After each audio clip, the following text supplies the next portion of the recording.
बिस्मिल्लाहिर्रहमानिर्रहीम। मेरा हक़ विरासत सीज़न 2 हक महर और सीज़न 2 ज़िद्दी इश्क मेरा। राइटर मुंतहा चौहान, किस्त नंबर 18। अनजाने क्यों मुझे ऐसा लगता है कि ये बिहान की बहन नहीं, कोई ना कोई ताल्लुक़ है इनमें जो बहन भाई नहीं लगते। फिर क्या ताल्लुक़ हो सकता है, पता लगाना होगा। नूर फातिमा सोचती नीचे की तरफ गई थी जहाँ हानिया का रूम था। उसके रूम के दरवाजे के बाहर खड़ी वो नॉक करती इर्द गिर्द भी देख रही थी कि थी दरवाज़ा खुला। सामने ही हानिया खड़ी से सख्त तेवर लिए देख रही थी। मुझे आपसे बात करनी है कुछ। नूर फातिमा ने तमहीद बांधी। बोलो, लठ मारने वाले अंदाज में कहा। आप और अभियान के बीच क्या ताल्लुक़ है? डायरेक्ट सवाल करे फिर हानिया के माथे पर बल पड़े। तुम्हें इससे मतलब? तेज़ लहजे में सब पूछा। मतलब तो पूछा है ना, ये सुनने में यही आया है कि वो आपका भाई है, लेकिन आप दोनों के बीच की नज़दीकियाँ देखकर नहीं लगता कि आप दोनों बहन भाई हैं। नूर फातिमा भी फार्म में आते हुए बोली। अच्छा, इतना पता करवा लिया तो ये भी पता करवा लो क्या रिश्ता है। हानिया चैलेंज करने वाले अंदाज में बोली तो नूर तप ही गई। देखो, तुम उंगली उठाई, क्या तुम मुझे धमकी देने की भूल कर भी मत करना। तुम मेरे घर में खड़ी होकर मुझे धमकी दोगी तो 2 मिनट लगाऊंगी इस घर से बाहर निकालने में। बात काटती वो इसके मुंह पर फटने वाले अंदाज में बोली थी। तुम बीवी हो, मैं बिहान की, यहाँ इस घर की। तुम्हारी जुर्रत नहीं कि तुम मुझे हाथ भी लगा सको। नूर फातिमा भी अपनी असल टोन में लौटी थी। इसी लम्हे हानिया ने नूर को धक्का दिया। वो लड़खड़ाई और हैरानगी से हानिया को देखा। ये घर तुम जहेज़ में नहीं लाई, मेरे बाप का है ये घर, समझी? दफ़ा हो जाओ यहाँ से। गुस्से से कहते नूर के मुंह पर दरवाज़ा ज़ोर से बंद किया था और सहम कर पीछे हटी थी। दिमाग में आंधी तूफ़ान चलने लगे थे। वो वापस ऊपर अपने कमरे की तरफ आई। नामुमकिन है बयान तुमसे दस्तबरदारी। मैं यहाँ एक ख़ास मकसद से आई हूँ, लेकिन तुम मेरे हवासों पर छा गए हो बहुत बुरी तरह। वो झुंझलाई थी। तुम मेरे हो, सिर्फ मेरे, किसी और के नहीं हो सकते तुम। और आज रात मैं तुम्हें हासिल कर लूँगी। दिल ही दिल में प्लान बनाती वो मुसव्विर हुई थी। बेटा, हुआ क्या है, हमें भी कुछ बताओ। कबीर के वालिद अहान को यूँ सोफ़े पर टांग चढ़ाए गुस्से की हालत में बैठा देखकर समझने की नाकाम कोशिश कर रहे थे कि आखिर मसला क्या है। और वो कबीर का इंतज़ार कर रहा था। पहले इसने सोचा कि ऑफ़िस जाए, लेकिन फिर वो इसके घर दंदनाता हुआ पहुंच गया ताकि उसके वालिदैन को भी उसके करतूतों का बता सके। अहान कुछ बोलता कि इतने में कबीर सर झुकाए किसी हारे हुए जवारी की तरह वहाँ पहुंचा। सामने अहान को देखा ठिठरा। आइए आइए मिस्टर कबीर, कब से आपका वेट कर हो रहा था। अहान अपनी जगह से उठता उसके पास आया। मिस्टर एंड मिसेस सलमान हैरानगी से ये मंजर देख रहे थे। तभी अहान ने एक ज़ोरदार मुक्का कबीर के चेहरे पर जड़ा तो वो लड़खड़ाया। माँ बाप दोनों ही तड़प गए थे। कबीर के मुंह से खून निकला। पलट कर अहान को देखा। तुम्हें क्या लगा था तुम हानिया को किडनैप करवाओगे तो हम चुप बैठेंगे, हमसे बेखबर रहेंगे, हमें पता नहीं चलेगा? कहते कहते वो दांत पीस के आगे बढ़ते अब की बार कबीर के गिरेबान तक पहुंचा। वो खामोशी से इसे तके जा रहा था, जबकि सच्चाई जान के मिस्टर और मिसेस कबीर के तो आसान खता हो गए थे। क्यों, क्या किया तुमने ऐसा? बोलो, जवाब दो।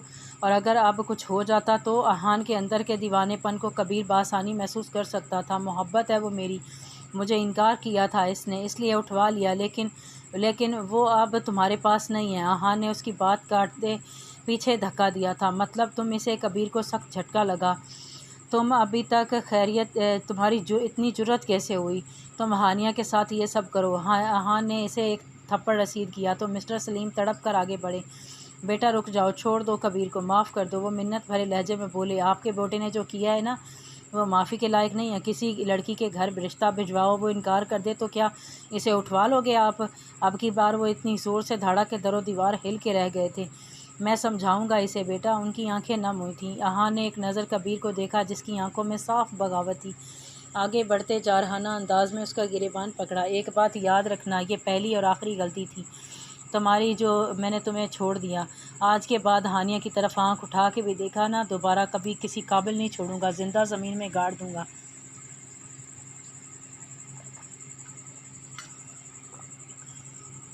कहते ज़ोर से परे झटका वो गिरते गिरते बचा था। एक बहन के लिए ये जुनून कुछ समझ नहीं आया। अहान की वापसी के कदम कबीर की बात पे थमे थे। पलट कर कबीर को देखा जिसके चेहरे पर एक मुस्कुराहट, पुरअसरार मुस्कुराहट थी। हानिया के पास भी मत भटकना वरना कुत्ते की मौत मारूंगा। बिना उसकी बात का जवाब देता अपनी कहे वो जा चुका था। कबीर बेटा, क्यों किया आपने ऐसा? माँ ने तड़प कर बेटे की हालत देखते रोते हुए कहा। कबीर ने किसी बात का कोई जवाब नहीं दिया और अपने कमरे की जानिब बढ़ गया। ये लड़का कभी नहीं सुधर सकता। मिस्टर सलेमान सर पकड़कर बैठ गए। आखिर कौन हो सकता है ऐसा जो हमारी औलाद को तकलीफ़ पहुंचाए? सताम और अब्रश जब से मीरविला लौटे थे चुप चुप थे। इन्होंने मुझे नहीं आ रही थी इनकी बेटी के साथ ऐसा किसने किया? किसने आनिया को टारगेट बनाया? इब्सताम ज़्यादा परेशान था। इस वक्त सुल्तान जैसे शख्स का केस चल रहा था जो पिछले 25 सालों से अपनी दहशत बिठाए हुए था, और वो 2 साल हो गए थे इब्सताम को इस केस पर काम करते हुए। अब बहुत मुश्किल से केस मिला था, लेकिन अभी तक वो इब्सताम के हाथ नहीं लगा रहा था। और अब जबकि वो अपनी मंजिल के बहुत करीब था, ऐसे में उसकी औलाद वो अपनी औलाद को इसका शिकार होता नहीं देख सकता था। इसलिए हानिया की शादी जल्दी कर दी थी, और हानिया का भी यही चाहते थे कि, लेकिन हानिया के साथ सब कारनामों का इन्हें पता था, इसलिए इसने खाइफ रहते थे। आपको क्या लगता है कि कौन हो सकता है?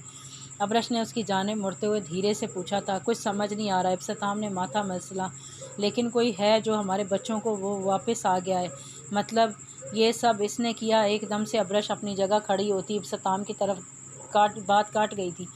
कौन कौन वापस आ गया? इब्सताम भी उसके साथ सामने खड़ा होते हुए संजीदा अंदाज में दरियाफ्त किया। अब्रश की आंखों में डर था।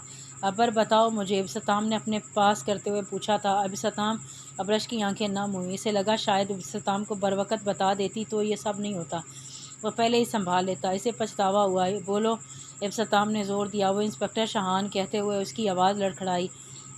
इब्सताम बेयकीनी से इसे देखता पीछे हटा था। वो मुझे मिला था कुछ दिन पहले, बदला लेने की बात कर रहा था, और हमारी बच्चियों की।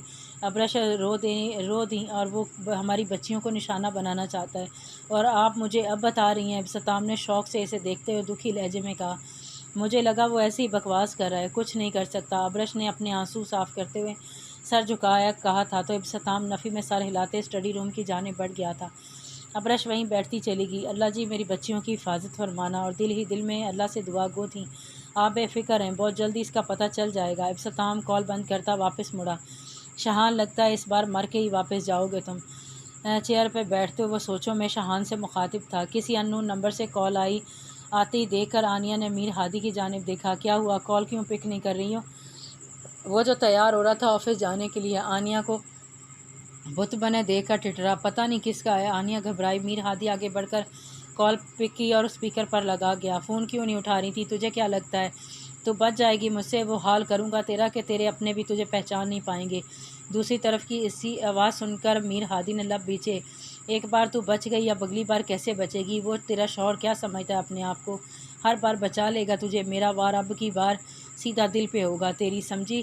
क्या हुआ, बोलती बंद क्यों हो गई तेरी? हा हा। हादी ने स्पीकर ऑफ किया और मोबाइल कान के साथ लगाया। तुम तो क्या, तुम्हारी हवा भी मेरी बीवी को छू नहीं सकती है। अगर हिम्मत है तो सिर्फ छू के दिखाना। मीर हादी की बात पर वो मुकाबिल गड़बड़ाया था। वो बस इतना ही कह पाया था, मेरी बीवी से दूर रहना तो ज़िंदा रहोगे। अगर उसकी तरफ एक भी कदम बढ़ाया तो दुगना ज़मीन के अंदर घुसेड़ दूँगा।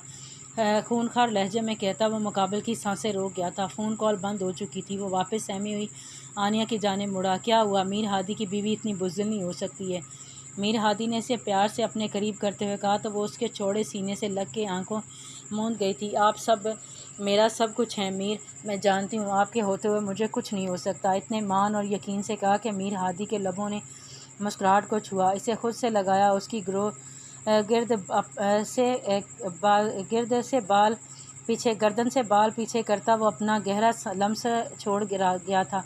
आनिया की लर्ज़ उठी थी। मैं यही चाहता हूँ कि आप हमेशा यूं ही मजबूत रहें मेरी जान। इसे अपने सामने करते हुए इसके बाल माथे पर लब रखे थे। आनिया दिल से मुस्कुरा उठी थी। मीर हादी को पाके अपने रब का शुक्र अदा करती थी कि इतना चाहने वाला और मान देने वाला शौहर इसे मिला था, जो ना सिर्फ इससे बेइंतहा मोहब्बत करता है बल्कि इसका मुहाफिज भी है।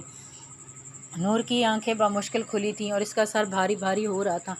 इसके साथ क्या हुआ इसे याद नहीं आ रहा था।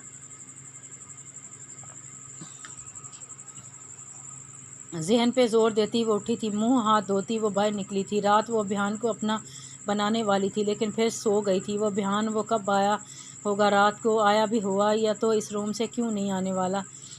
इसने अपना तमस्सुर खुद अड़ाया था कि तभी दरवाज़ा खुला। हान मेरे कमरे में दाखिल हुआ था। इस वजी और भरपूर मर्दाना वजाहत के शाहकार को देखती वो फिर सब कुछ भुला बैठी थी। आपको याद तो हो कि परसों 2 तारीख है, तो और डील के मुताबिक आपको अब हमें सुल्तान तक पहुंचाने का वक़्त हो चुका है। अहान ने उसके चेहरे के उतार चढ़ाव मुलाजा करते हुए ठहरे हुए अंदाज में कहा, जानती हूँ और मैं आपको वहाँ पहुँचा दूँगी, लेकिन वो एक अदा से कहती इसके पास आई। अहान ने भवें उचकी, जैसे पहले से तैयार थी। वो कोई ना कोई डिमांड करेगी, लेकिन मेरी एक शर्त है। उसके करीब आते उसका कॉलर पर उंगली ट्रेस करती वो पुरस्कार अंदाज में बोली, कैसी शर्त? अहान को उसके अंदाज में ख़तरे की घंटी बजती महसूस हुई। मुझे अभियान चाहिए, वो भी पूरे का पूरा चाहिए। उसकी आंखों में आंखें घुसाए निडर होकर कहती वो अहान को अंदर तक सुलगा गई थी, लेकिन अभी वो मंजिल के करीब पहुँच के अपना बना बनाया गेम ख़राब नहीं कर सकता था। आगे होते इसकी कमर में हाथ डालकर इसे खुद से करीब किया। वो कटी डाल की तरह उसके सीने से आ लगी, लेकिन अहान ने फासला फिर भी कायम रखा। एक बार सुल्तान हाथ लग जाए, इसे मौत की नींद सुला दूं, फिर ये शख्स तुम्हारा हुआ। उसके कानों में रस घोलता वो इसे फर्श से अर्श पर बिठा गया था। उसके चेहरे पर एक पुरस्कून मुस्कुराहट छाई, वो इन लम्हों में कैद सी हो गई। जबकि उसके चेहरे को देखता अहान सिर्फ दिल में नफरत महसूस कर रहा था। वो जो अंदर आते पीछे दरवाज़ा बंद करना भूल गया था। दरवाजे में खड़ी हानिया ने उनका एक एक मूवमेंट देखा था और सब सुना था। अहान और वो दोनों जैसे ही पलटे, उनकी नज़र हानिया पे जा ठहरी, जिसकी आंखों में बेयकीनी थी। अहान ने लब बीचे, जबकि नूर ने बहुत फ़ख्र से हानिया को देखा था। अहान का हाथ थामे उसके पास से गुजरी। हानिया ने खूनखार नज़रों से दोनों को जाते देखा और वहीं से अपने रूम की जानिब पलटी। पूरे कमरे को तहस नहस कर दिया, लेकिन गुस्सा था कि कम ही नहीं हो रहा था। वो इसे किस बात पे बेइंतहा का गुस्सा आ रहा था। वो खौफ भी नहीं समझ पा रही थी, खुद भी समझ नहीं पा रही थी। वो नूर की मुस्कुराहट और जीत की सरशारी बर्दाश्त नहीं कर पा रही थी, या अहान का किसी और के लिए इतना करीब होना इसे तकलीफ़ दे गया था। वो खुद अनजान थी। यूं ही बाएं फैलाए वो बिस्तर पर गिर पड़ी थी, बिना पलके झपकाए। वो यकटिक छत को देखे जा रही थी। अहान का कल उसके करीब आना और अब नूर के करीब जाना, वो दोनों में मुआवजा करने लगी थी। वो ऐसा क्यों कर रही थी, इसे खुद भी अंदाज़ा नहीं हो रहा था। जहाँ अबरश ने अबसताम से हानिया की पसंद की लड़की की बात की थी, वहीं अहान ने कबीर की असलियत अबसताम के सामने रख दी थी। बहुत सोच विचार के बाद अबसताम ने वहाँ से मिलने की हामी भरी और कबीर के घर वालों को मना कर दिया, जो कबीर के अंदर आग लगा गया था और अब बदले की आग में जल रहा था। वहीं दूसरी तरफ सब प्लानिंग्स मुकम्मल थी और आज रात वो अपनी जगह से मूव कर रहे थे। नूर इनके साथ थी और उनका सारा रास्ता सही से गाइड करती इस सुरंग तक ले आई थी। अहान के साथ 7-8 लोग और थे जो असले से लेस थे और मास्क पहने हुए थे। अहान का राब्ता हेडक्वार्टर के साथ जुड़ा हुआ था और पल पल की रिपोर्ट और लोकेशन इब्सताम को मिल रही थी। वो किस तरफ जा रहे हैं और कबीर कैमरे में भी बासानी से देख सकते थे। सुरंग के अंदर पहुंच के वो रुक गई थी, जहां वो 2 रास्ते थे। एक तरफ नूर ने कुछ सोचते हुए एक रास्ते की तरफ इशारा किया और आगे बढ़ी। अहान ने 4 जवानों को वहीं रुकने का इशारा किया और चारों साथियों के साथ नूर के पीछे हुआ। काफ़ी लंबा रास्ता तय करते हुए सुरंग के निकलते एक ऐसी जगह पहुंचे जहां एक अड्डा था। वो वहीं छुप के बैठ गए। डेरे पर सारा असला और गैर कानूनी सरगर्मियाँ सब कुछ यहाँ हो रहा था। अहान इतनी आसानी से वहाँ पहुँच गया, बिना किसी रुकावट के, बिना किसी परेशानी के। अहान को गड़बड़ का एहसास हुआ। इसने अपने साथ मौजूद और ब्लूटूथ के ज़रिए कनेक्टेड साथियों को अलर्ट रहने का कहा और मौत के मुंह में पहुंच चुके थे। इससे आगे का रास्ता ख़तरनाक है। वो सामने देखें। नूर ने एक आदमी की तरफ इशारा किया जो किसी से फ़ोन पे बात कर रहा था। ये सुल्तान का ख़ास आदमी है और सारी डीलिंग्स यही करता है और इसका सबसे अहम काम गैर मुल्कियों की सप्लाई है। धीमे लहजे में कहती वो आन को बता रही थी, इसे काबू में कर लो, सुल्तान खुद सामने आ जाएगा। लेकिन तुमने कहा था कि आज वो यहाँ आएगा। अहान ने इसकी बात पे इसे सख्ती से पूछा। हाँ वो आता है, लेकिन जिस दिन ये फजल खान आए, इस दिन वो मुश्किल है कि आए। इसके साथ ही सारे काम देखता है। अगर वो खुद ना आए तो इसे भेज देता है।